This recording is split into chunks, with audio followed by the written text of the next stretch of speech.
Assalamualaikum warahmatullahi wabarakatuh. Bismillah, Allahumma sholli ala sayyidina Muhammad wa ala alihi ajma'in.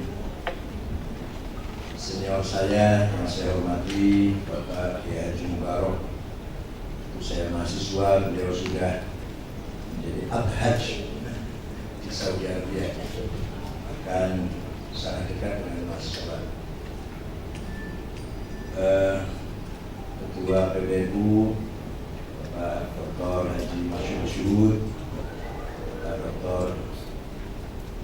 Eman Suyaman, Bapak Syuriah, Mustafa Akhir, dari Departemen Agama atas nama Dirjen Dimas Haji.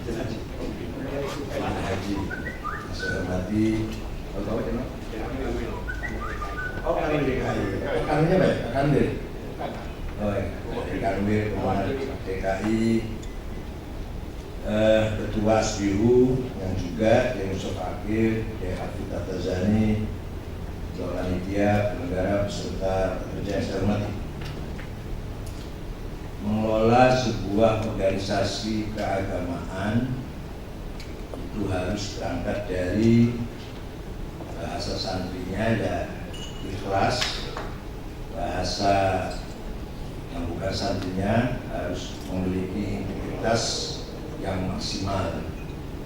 Komitmen kita dengan NU Ahlussunnah wal Jamaah harus kita prioritaskan, harus kita dahulukan. Amanat yang mulia, amanat yang berat sekaligus mulia ini, kalau kita masing-masing merasa bertanggung jawab ingin mensukseskan amal ini, insya Allah akan berhasil.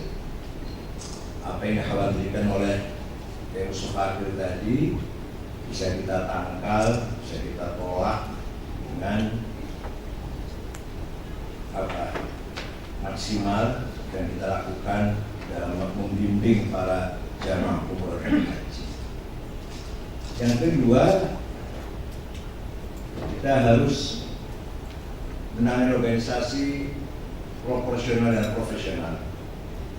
Wala taqfu ma laisa laka bi'ilm inna as-sam'a wal basara wal fu'ad kullu ulaika kana anhu mas'ula. Jangan ada karena rikuh, karena tidak enak maka yang jadi ketua harus anaknya kiai. Kalau bukan, aduh nggak enak bapaknya dulu saya, padahal anaknya belum tentu kayak bapaknya kan. Aduh nggak enak kalau bukan yang bimbing itu beliau, karena beliau itu dulu guru saya, padahal belum tentu beliau mampu melakukan bimbingan yang baik. Oleh karena itu, organisasi apa saja kalau sudah ditangani oleh yang tidak profesional, ya fantazir sa'ah kan itu. Semua akan diminta bertanggung jawab.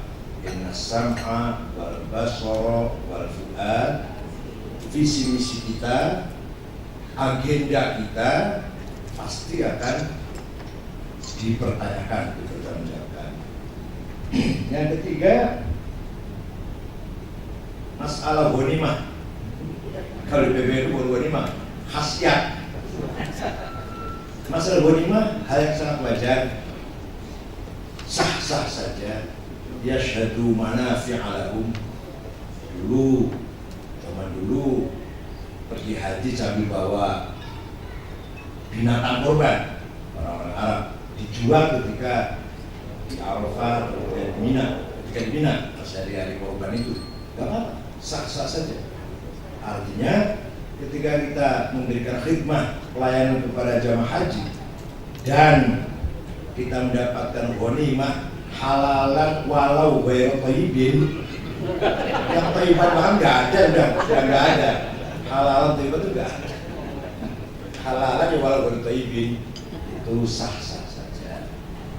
Jadi yang kita dahulukan adalah integritas kita, kemudian keterbukaan profesional, dan yang terakhir ghanimah kita dapatkan dengan cara yang wajar, cara yang masuk akal, tidak berlebihan. La tadlimuna wa la tudlamun, la dharar wa la dirar, Kamu jangan merugikan orang lain, dan kamu jangan dirugikan. Jangan sampai kita rugi, dan jangan sampai merugikan orang. Antarodin bainahuma, harus saling ridho antara pelayan dan yang dilayani lah, antara asbiru dan jamaah. Terakhir sedikit tentang agenda besar NU. Insya Allah bulan Mei Pak Mubarak akan mengadakan internasional resmi Muslim Moderate Leaders di Jakarta. Temanya Islam Nusantara. Kita tawarkan ke dunia internasional yang akan diundang 300 peserta dari bukan hanya dari negara-negara Timur Tengah, tapi dari Eropa dan Amerika. Tokoh Muslim kita undang. Insya Allah didukung oleh Presiden dan Menko Polhukam dukung dari perintahnya. Nah, ini sangat penting karena dengan tema Islam Nusantara kita mampu mempertahankan jati diri kita, watak kepribadian kita, Muslim Indonesia. Jangan sampai kita tergilas dengan arus globalisasi. Yang jelas arus globalisasi sudah memakan korban besar, yaitu Arab Spring. Negara Arab semeraut kayak gitu karena korban globalisasi, korbannya medsos, korbannya internet dan seterusnya. Demo-demo di Mesir, di Libya, di mana-mana itu digerakkan dengan.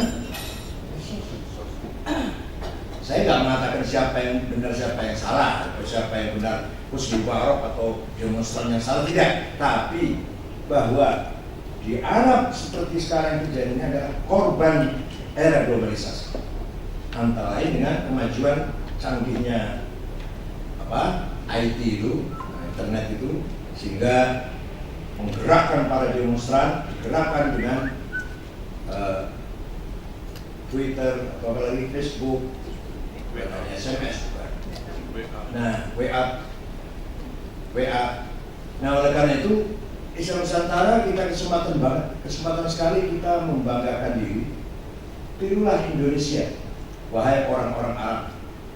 Anda itu yatafaqahu fid dinnya 100%. Yatafaqahu fid din, orang Arab itu 100%. Alim-alim lah, 99% enggak, kalau 100%. 99,9. Syekh Wahbah Zuhaili, Syekh Sukordowi, dan lain-lain. Tapi waliyundiru qaumahum, antum ya ulama Syarqul Ausat, nol. Waliyundiru qaumahum, peran membimbing masyarakat, antum wahai ulama Timur Tengah, nol, sifar, zero. Kalau di Indonesia yatafaqahu fid din, ukur lumayan, sekelas lumayan. Tapi waliyundiru qaumahum masih besar. Masyarakat masih menjadi, ulama masih menjadi kiblatnya masyarakat. Masih, ya kecuali beberapa kelompok yang memang ada misi dari luar negeri. Kalau betul-betul masyarakat yang masih bersih dari pengaruh luar negeri, pengaruh Wahabi atau Syiah, masih berpatokan rujuk kepada ulama. Oleh karena itu, ulama Timur Tengah, kalau ilmu kita belajar ke Timur Tengah, jadi kalau mengelola masyarakat, ulama Timur Tengah harus belajar ke NU. Coba, sealim Syekh Wahbah Zuhaili, yang mohon maaf, sealim Syekh Kordowi, sealim Syekh Ahmad Thayyib, tidak mampu mendamaikan masyarakat Islam yang perang saudara, yang saling bunuh, bukan hanya bertengkar, bertengkar nggak apa-apa lah, saling bunuh, saling bakar, saling ngumpul. Begitu pula di Irak, ulamanya Masya Allah, alim-alim, tapi peranan membimbing, melakukan indar kaum, indar umat. Di kita, kalau istilah MWC, kalau doa kadang-kadang kebalik, adillatan al-min izzatan al-kafirin. Balik yai, adillatan al-izzatan al-mu'minin. Jadi walaupun kebalik itu kiainya berpengaruh waktu doanya kebalik. Audina bil halal bil halal. Itu Itu ya jangan amin. Berilah rezeki kami yang haram-haram. Ya makasih. Itu zamannya amin. Kebalik Kiai. Halal kan? Oke deh, ilmunya seperti itu, WPC itu ulama itu sudah WPC itu. Tapi bagaimanapun masih berperan besar dalam indarul. Islam Nusantara dimulai dengan berangkat dari Islamnya Wali Songo, yaitu yang melebur antara Islam dan budaya, Islam dan tradisi, asalkan budaya itu tidak jelas-jelas bertentangan dengan syariat, seperti minum khamr atau free sex, kita tolak. Tapi selama budaya leluhur kita yang tidak bertentangan dengan syariat Islam, kita terima, kita sinergikan dengan Islam. Itulah kesuksesan Wali Songo melawan Majapahit, Pajajaran, Sriwijaya hanya 50 tahun. Jadi Wali Songo itu hanya 50 tahun, 1450 sampai 1500. Kalau sebelumnya belum ada. Maka sebelum Wali Songo, Islam itu hanya di pelabuhan, di pesisir, di Gresik, Cirebon, berangkat Semarang, gitu-gitu, pedagang, pelancong, pendatang. Tapi pedalaman masih Hindu. Begitu lembaga Wali Songo, Dewan Wali Songo terbentuk 1450, 1500 sudah hilang semua itu Majapahit, Pajajaran, Sriwijaya tanpa ada peperangan. Apa? Pendekatan budaya, sehingga orang Hindu atau orang Jawa merasa dihormati oleh Islam. Sunan Kudus melarang korban pakai sapi. Kata orang Hindunya, sama dengan Hindu kalau gitu, dia Islam saja. Orang Hindu ada kasta-kasta. Tidak boleh, orang kecil tidak boleh membaca kitab suci mahafaz kita. Islam datang, semua harus baca Quran. Harus terhormat. Orang Hindu, orang kecil tidak boleh mengatakan ingsun, aku. Gak boleh. Abdi, kaulo, hambamu, kira-kira itu. Ingsun itu raja, elit. Islam datang, semua boleh mengatakan ingsun. Silakan semuanya. Orang kecil mau pejabat yang elit, yang miskin, silakan menggunakan kata ingsun, aku maksudnya. Dan ini luar biasa, dakwah seperti inilah yang bisa menutupkan Majapahit, Pajajaran, Sriwijaya, tidak dengan Allahu Akbar, tidak dengan sweeping bawa pendung sana kemari, tidak. Dengan seperti itu. Banyak contoh-contohnya. Orang sesajen, Kiai tanya apa ini? Masih sekepel di pojok, mengusir roh jahat Kiai, demit perkayangan, tuyul, banaspati, babi ngepet, supaya lari lah. Kata Kiainya, kalau mau cepet roh jahatnya lari, potong kambing dan masak beras 10 kilo, 15 kilo. Nurut dia. Potong kambing jadi 30 mangkok, jadi 30 piring. Tanya pada Kiainya, taruh di pojok mana Kiai? Bukan taruh di pojok, dimakan. Siapa yang makan? Tetangga, fakir miskin, anak-anak yatim. Sebelum makan, minta dulu pada Tuhan. Minta selamat. Supaya kamu selamat, anakmu selamat, hartamu selamat, keluargamu selamat, jabatanmu selamat. Maka namanya bukan sesajen, tapi selamatan. Luar biasa ya itu. Wahab, ada orang kampung datang di Wahab. Kiai, saya mau korban sapi, tapi untuk orang 8, karena saya, istri saya, anak saya 6. Boleh Kiai? Boleh. Waktu Kiai di desa saya, isinya di kamping saya, gak bisa katanya sapi harus 7, gak bisa 8. Boleh. Mudah-mudahan di akhirat kamu sekeluarga naik sapi itu. Kendaraan di akhirat. Nah, anak kamu yang paling kecil umur berapa? 3 tahun Kiai. Umur 3 tahun naik ke sapi kan, naik di atas sapi kan, sulit kan? Harus ada pancatannya. Pancatnya apa Kiai? Kambing sapi. Oh gini. Ini orang itu korbannya satu kambing. Dia cuma 8 orang. Kalau dengan keras dan jadi korban itu. Dan banyak lagi lah. Itu berangkat dari situ. Puncaknya Islam Nusantara. Tadi dasarnya ya, Wali Songo lah. Puncaknya adalah Islam yang sinergi dengan watoniyah. Islam yang menyatu dengan semangat nasionalis. Itu. Dan ini di Timur Tengah betul wonten. Di Timur Tengah enggak ada. Di Timur Tengah tidak ada ulama nasionalis, belum besar maksudnya, belum besar ini. Tidak ada ulama nasionalis dan tidak ada nasionalis yang ulama. Karena apa? Ringkasnya cerita, Khilafah Turki bubar, Khilafah Utsmaniyah bubar, di dunia nggak ada khalifah sudah tahun 1924, khalifah terakhir Abdul Majid. Maka para ulama bergerak ingin mengembalikan lagi sistem khilafah. Ringkas cerita aja, panjang kalau cerita panjang. Ringkas cerita, gagal. Ulama ingin mengembalikan lagi sistem khilafah, gagal. Sering rapat tapi pasti nggak ada keputusan ulama itu. Ittafaqu ala alla yattafiqu.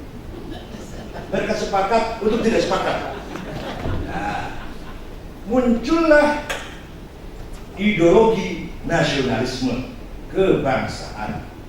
Yang melahirkan ideologi itu adalah Michel Aflaq, orang Kristen Ortodok dari Suriah, mendirikan partai namanya Ba'ath yang dasarnya adalah demokratis, sosialis, sekuler, memisahkan antara agama dan politik, agama urusan pribadi, urusan masyarakat. Idenya begitu. Yang penting masyarakat adil, sejahtera, merdeka, sosialis, demokratis.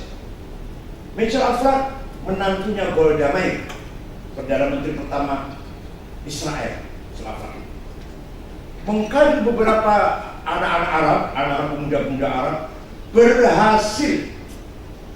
Dari Suriah, Abdul Qanim Qasim, Hafid Assad. Dari Irak, Hasan Bakr, Saddam Hussein. Dari Mesir, Sa'ad Zaghloul, Jamal Nasir, Muhammad Najib. Dari Libya nanti muncul Muammar Gaddafi, Tunis, Habibur Ghaibah. Walhasil, gerakan nasionalis sukses, mengusir penjajah. Hafid Assad dari panglima tentara waktu itu menjadi presiden. Orang Prancis berhasil, Saddam Hussein mengusir Inggris berhasil, dan seterusnya. Muhammad Najib mengusir penjajah dan menjadikan Mesir jadi republik. Nah, semua kiblatnya Soviet, semua gerakan-gerakan nasionalis tadi kiblatnya Soviet semua. Amerika kebakaran jenggot, sekutu lah namanya Amerika, sekutu kebakaran jenggot. Cepet-cepet bikin boneka negara untuk mengimbangi sosialis. Lahirlah Bahrain, Qatar, Kuwait, Emirat, Saudi, semua bonekanya sekutu semua itu. Jadi lahirnya negara tadi itu bukan berjuang hasil perjuangan nasionalis, hasil perjuangan Islam, bukan. Kuwait, Qatar, Bahrain, Saudi itu lahirnya hadiyatan wasilah wa rahmatan nazilah wa barakatan syamilah min hadrati Amerika untuk mengimbangi sosialis. Bukan berjuang juga lahir Kuwait, lahir Qatar, Bahrain, berjuang, enggak, untuk mengimbangi perannya, pengaruhnya Soviet. Nah, itulah sedikit cerita tentang mengapa sampai sekarang di Timur Tengah konflik gak pernah selesai. Itu pada prinsip yang paling prinsip adalah belum ketemunya, belum menyatunya antara semangat Islam dan semangat nasionalis. Di kita alhamdulillah sedunia gak ada yang kayak Hashim. Bukan barang aneh ini, bukan masalah kecil. Seluruh dunia ulama seperti Hashim Asy'ari gak ada. Menyatukan Islam dan nasionalisme dengan jargonnya, slogannya hubbul waton minal iman. Di Timur Tengah nggak ada ulama pidato hubbul waton minal iman, nggak ada. Paling ada hubbul waton minal iman paling. Hubbul waton minal iman nggak ada. Jadi Mbah Hashim Asy'ari mengatakan orang yang tidak membela tanah air imannya kurang. Orang yang tidak mencintai tanah air nggak sempurna imannya. Yang sempurna imannya adalah mukmin dan membela tanah air. Sampai slogannya malah sebagian anak-anak yang nggak ngerti atau orang ngerti, oh Rasulullah itu jelas sekali. SAG keluar perguruan tinggi Islam masuk sore swasta. Yang mantan habis perguruan tinggi itu SAG keluaran perguruan tinggi Islam masuk sore seminggu 2 kali. Itu pun baru pas semester langsung wisuda dan bayar 15 juta. Pak Nasir paling betul, Pak Nasir membersihkan perguruan Islam yang yang bukan hanya Islam, ini yang Islam. Jadi hanya Kiai Hasyim Asy'ari yang punya jargon ubul wator minal iman. Di Timur Tengah ulama seperti Hasan Banna, Said Qutb, Muhammad Qutb, Umar Timsani, Muhammad Ghazali, Muhammad Ashmawi, Zaki Muhandis, Hasan Turabi, Said Hawa, Yusuf Qaradawi, nggak ada yang punya dalil ubul wator minal iman. Begitu pun nasionalismenya, Hafid Asad, Saddam Hussein, Gaddafi, Jamal Nasir, nggak ada yang Islam, nggak ada. Walaupun mereka masih beragama Islam. Untung di Mesir masih ada Al-Azhar, kalau di Aljazair atau di Afrika Utara, Torekot bersama kuat. Ini aja bentengnya Islam ini, Torekot, Al-Azhar itu bentengnya Islam. Jadi kita pesantren bentengnya. Dan walhasil Kiai Hasyim Asy'ari ulama berjasa besar mensinergikan antara Islam dan nasionalisme. Nasionalisme Kiai Hasyim bukan karena pengaruh yang Michel Aflaq, bukan sama sekali, bukan karena baca bukunya Ernest Renan, What is a Nation, bukan, tapi lahir dari iman. Itulah yang saya maksud Islam Nusantara yang para habib kebanyakan nggak paham. Dikira Said Akil anti Arab, wah salah itu. Saya ini bahasa paling pintar bahasa Inggris nggak bisa, nggak pintar. Lagu senangnya Arab, dangdut saya nggak senang. Saya paling salah lagu Kulsum Hafid Wardah, Faiza Ahmad. Lagu dangdut saya nggak senang, apalagi lagu rock, apalagi lagu Jawa Sunda baru mohon maaf nggak senang. Istilahnya Nusantara tuh lagunya saya senangnya Arab. Apa? Jadi salah paham. Maka Rabu lusa, hari Rabu malam lusa, ada 75 habaib akan datang ke kantor PBNU ingin mendengarkan penjelasan saya tentang Islam Nusantara. Mereka banyak salah paham, dikira Islam Nusantara nanti anti Arab. Enggak, salah, naudzubillah. Anti Arab sekarang, anti orang Arab yang lagi sekarang perang saudara itu, bukan anti orang Arab. Saya lagu aja seneng lagu Arab kok, tapi bukan anti Arab, anti orang Arab yang sedang perang sampai sekarang nggak selesai. Tak kapan, jangan harap 5 tahun lagi Irak selesai, Suriah aman, Yaman tenang. Jangan harap 5 tahun lagi selesai. Nah, kapan itu? Khusus untuk Yaman, sampai ila yaumil qiyamah Saudi dan Yaman nggak kena. Kenapa? Najron, Taif, Abha, Baha, sekarang Saudi. Itu sejak zaman sejarah, sejak zaman Raina, sejak zaman Nabi Ibrahim Sunnah. Itu Yaman itu. Kejadian qutila ashabul ukhdud nari dzatil waqud idhum 'alaiha qu'ud. Itu kejadian Najron Yaman. Orang Kristen dimasukkan ke parit, dibakar hidup-hidup. An-nari dzatil waqud. Itu orang Kristen. Dibakar oleh siapa? Oleh Raja Yaman, Raja Najron yang namanya Dunwas. Nanti Kristen Ethiopia nyerang Najron, Dunwas kalah, pergilah ke raja atau pemerintahan Kristen.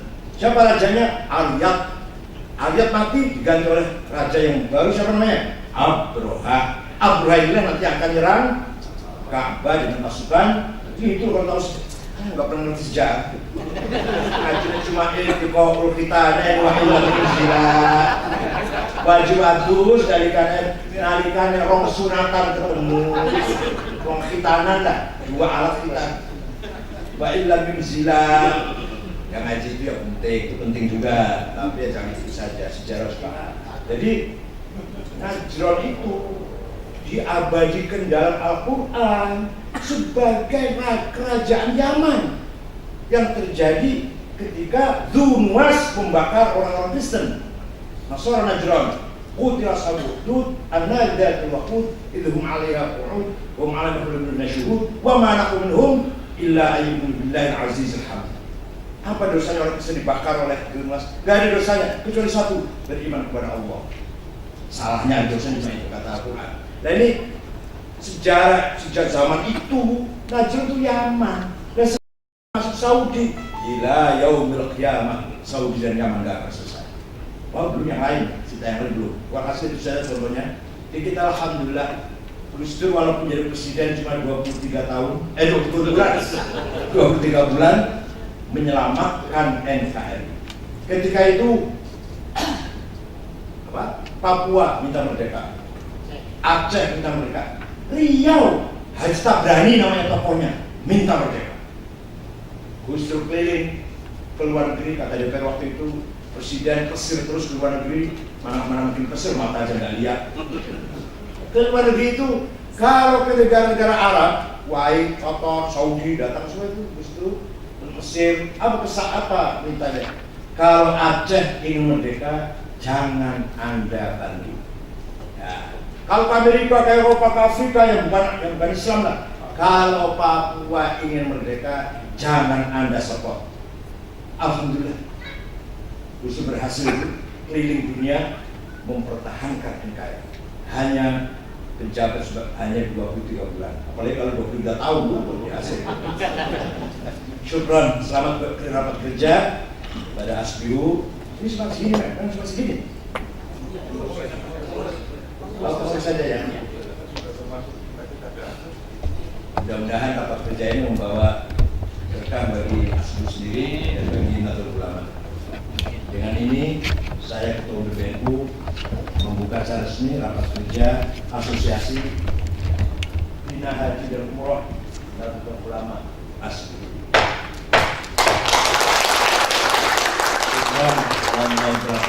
Assalamualaikum warahmatullahi wabarakatuh.